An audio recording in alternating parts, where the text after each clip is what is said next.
A Pluralist Order by Common Man. Chapter 5. Vote. There should be an app for that.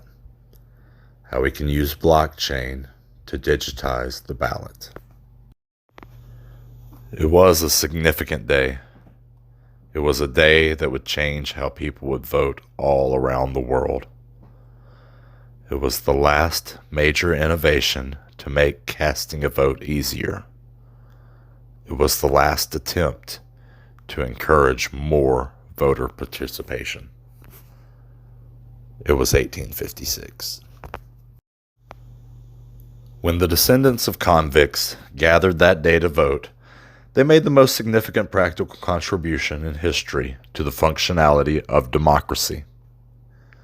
On that day in 1856, Victoria and South Australia introduced the secrecy of the ballot.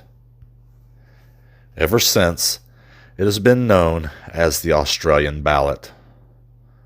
Voting boxes had their dimensions regulated and were closed except for a tiny slit in the top. The voter stands in a special booth to guard their privacy. Their right to vote is confirmed. Then they place their secret ballot into a secure box. The secure box is not opened until the time to cast votes has ended. It is then counted by multiple people in the presence of witnesses. It is, in truth, a marvelous system that has served the world well for over 150 years. Since then, we've seen the invention of the light bulb, which was used to light the secure voting booths. We've then seen the invention of the telephone, enabling you to call a friend in Australia to tell them how you cast your vote in Alabama for the President of the United States. Radio came along, allowing newscasters to tell us who won the election nearly a whole day before the newspapers. The politicians began to use radio next to canvass core voters. Then television came along, and the politicians and newscasters became living images in living rooms all over the world. Lucky us. These inventions were followed by the internet and smartphones. Now we walk around with a world of knowledge in our pockets. Through it all, however, we still have to leave work and travel to a polling station. Once there, we shroud ourselves in curtains as if we were about to do something perverse before casting our Australian ballot. Today, we do just as those hardscrabble descendants of marooned convicts did in 1856.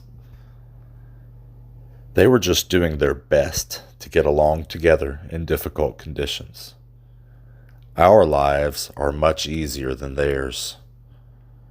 Why do we make voting as hard? Is there a correlation between how difficult it is to vote and voter turnout? Should security take precedence to ease of participation? Are there ways to use modern technology to ease the process of voting?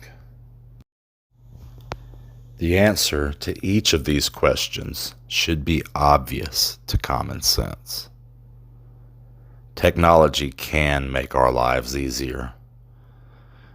There have always been interests who would seek to limit the number of voters in order to increase their chances of controlling the outcome. Making it more difficult to vote through whatever means necessary certainly limits the number of people who do so. It should be our goal, therefore, to make it easy for legal votes to be cast. What about security? Shouldn't it take precedence to ease of participation? Absolutely. Our number one concern as citizens should be to prevent fraud of any form in our elections. This is not only a concern at the local level in providing security at the polling station, but also for our nation in regards to hostile foreign powers. Security of the voting process must be our top concern. Ease of participation by lawful citizens is a strong secondary concern.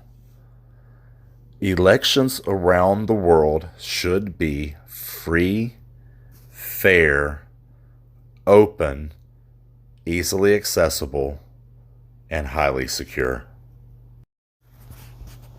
Are there ways to use modern technology to make the voting process secure and easy? Absolutely. And this is a call to action to those who are capable. It is possible. In fact, there should be an app for that. Follow me, if you will, on a trip to the near future. It's election day, and Brian, a citizen of the Manhattan borough of the state of New York City, is starting to get annoyed by the alerts on his smartphone. You see, 1 year prior, the city of New York purchased a software license from a company called Vote.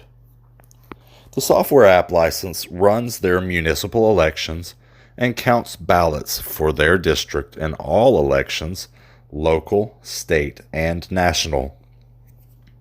Today is the first big test for Vote, the presidential election of the United States. All the candidates have their posts on social media, as well as all news media links about them, automatically linked to Brian's news feed on the Vote app.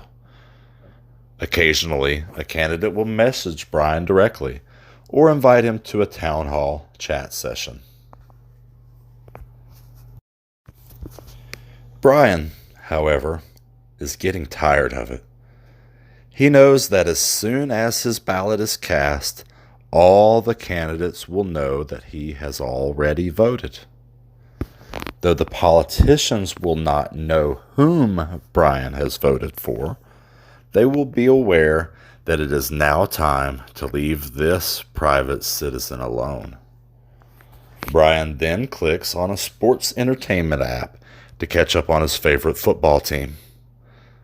Because of information sharing within privacy limits on these various apps, Brian's sports app is aware that he has already cast his vote as well. Their advertising algorithm then automatically phases out political commercials about attempting to influence his vote in favor of advertisements for fast food and cholesterol medication.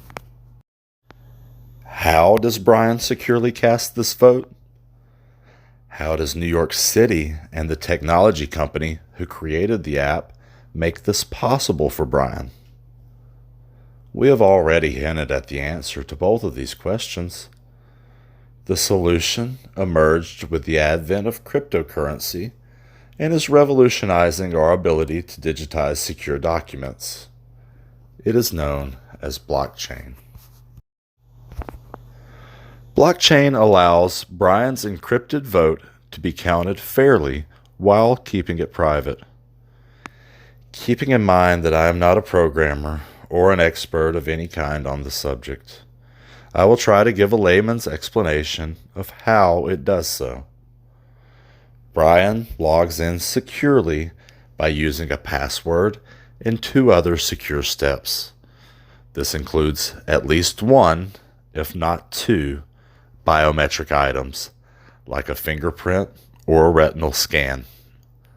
It also can include the use of an encrypted USB key and always requires a state or nationally issued identification card. Once securely logged in, Brian can leisurely cast his vote from anywhere on Earth. The app records his vote so that Brian can verify his selections are accurate. An encrypted packet of information then goes out to show which candidates receive votes, but not from whom.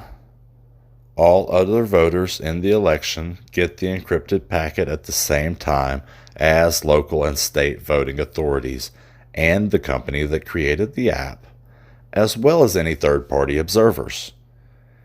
Everyone has a real-time vote count in their pockets thanks to the city government.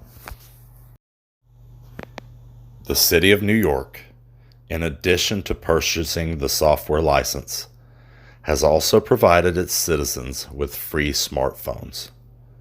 It did so through subsidies for cheap, durable phones that are manufactured in the city at nearly zero marginal cost.